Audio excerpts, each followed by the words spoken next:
This is TY back with another video, and today I wanted to talk about more continues on the adventures of Ducktales with Ryan Garcia and Tank Davis. Oscar De La Hoya came out and said that he hoped that the contract gets sent today, or the fight possibly may not happen between Ryan Garcia and Tank Davis. Like I said in my previous videos, I said that I didn't really see this fight happening. I didn't really see these two guys linking up and fighting each other because they've been doing this for years. It's been, 3 or 4 years now since these guys continue to call each other out, FaceTime each other on the Mike Tyson podcast and say, Ryan Garcia said he gonna knock Tank out in 2 rounds and, all this and all that. And, it's just funny how I don't understand how undisputed champion like Devin Haney has to continue to call out guys to fight. This doesn't make any sense whatsoever, at the 135-pound light division. There was so much promise, so much, so much that was, I know for myself, I was expecting these guys like Ryan Garcia, Teofimo Lopez, Tank Davis, Devin Haney. You could throw Lomachenko in there, George Kambosos, all these guys at 135 pounds. I thought that all these guys would fight each other. There was a time where I believed, I'm not saying that it still isn't. It still is. It's still one of the hottest divisions right now in boxing, 135 pounds. And there's guys I haven't even mentioned, like, Pitbull Cruz, Shakur Stevenson now has moved up to 135. So, there's a lot of promise, a lot of guys there at 135, and Frank Martin as well. But it's just a shame that we can't get these guys to fight each other, especially at this time when these guys are young.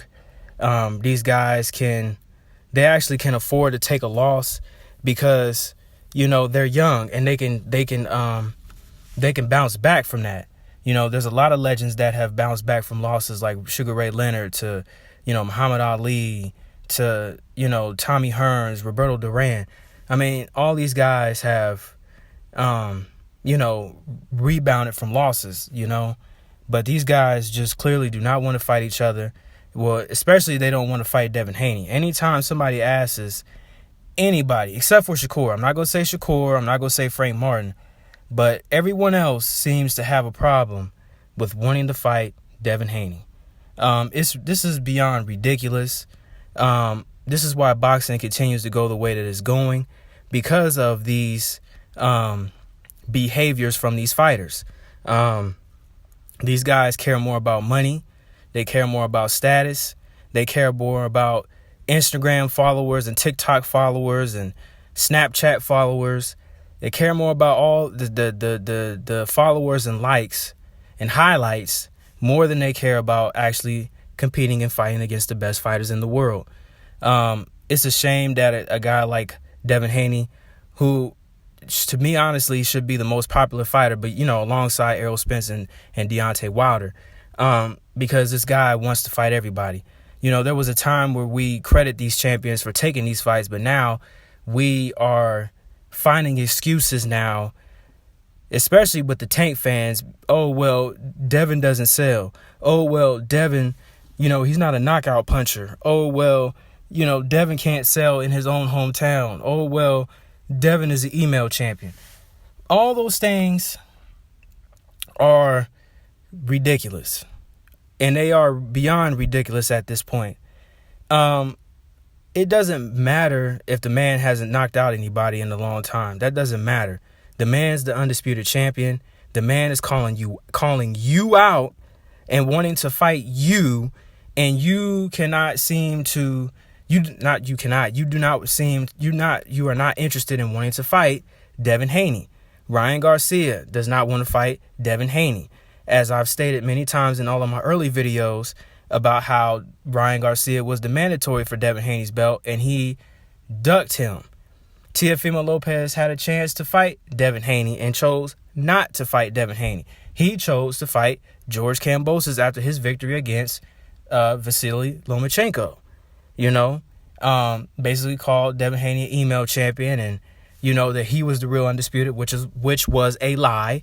And then George Kambosos beats Teofimo Lopez and does the same thing that Teofimo Lopez does, and Vasily Lomachenko, because Vasily Lomachenko requested the WBC franchise belt.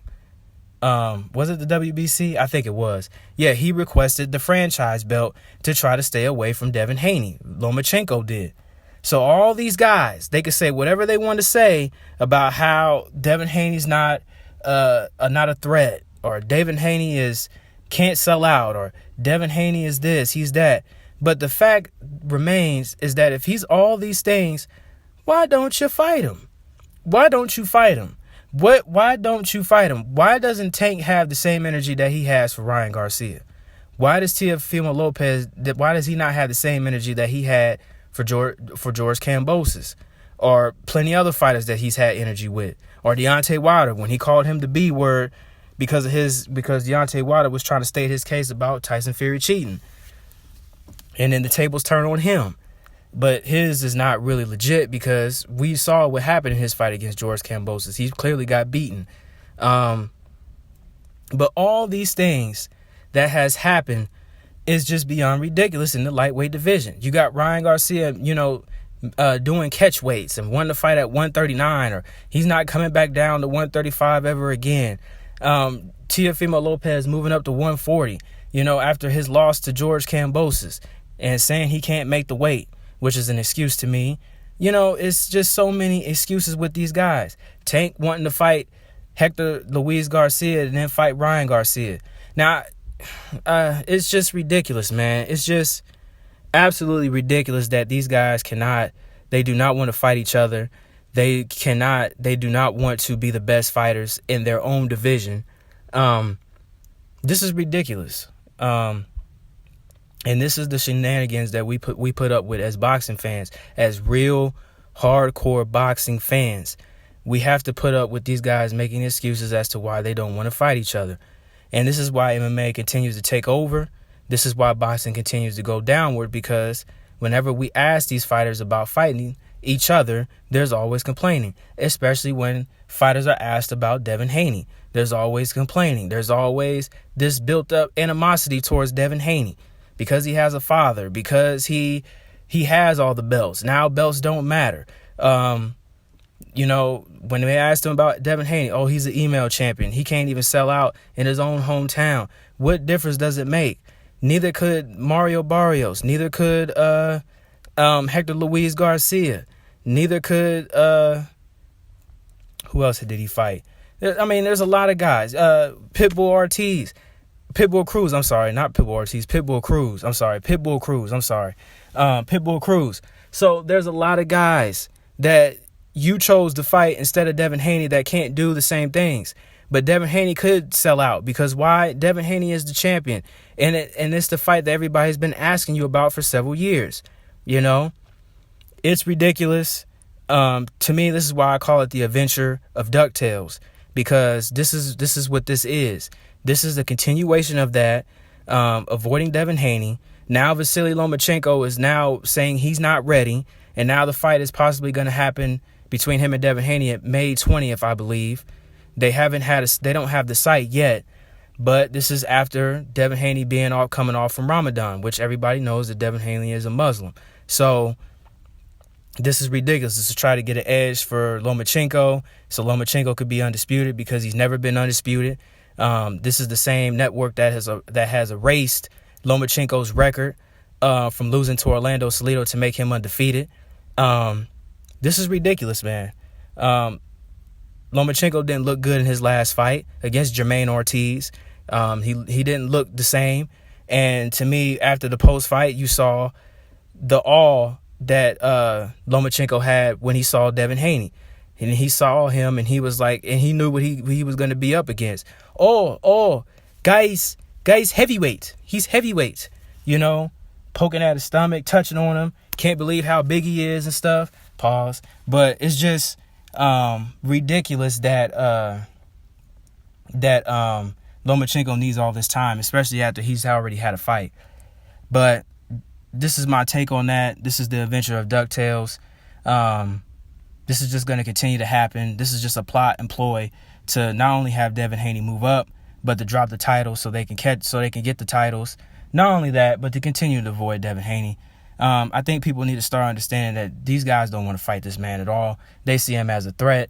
They know that they're going to have to really put on their A game fighting a guy like him and Shakur Stevenson. I got to give Shakur Stevenson his credit as well. So this is what they're trying to do. They're trying to take advantage of Devin Haney. You've seen it time and time again, making Devin Haney go to Australia twice. They tried to rob him on the scorecards the first time. They gave George Kambosos like 3 or 4 rounds when he didn't even win those rounds. It was clearly a 12-0 blowout, domination. Dominated the fight. And again, in his second fight against George Kambosos. So it's ridiculous. And then his dad, Bill Haney, couldn't even come over to the last second. So it's beyond ridiculous, man. This is my take on that. The Venture of Ducktales strikes again. Like the video, subscribe to the channel, comment down below, tell me what you guys think. Peace.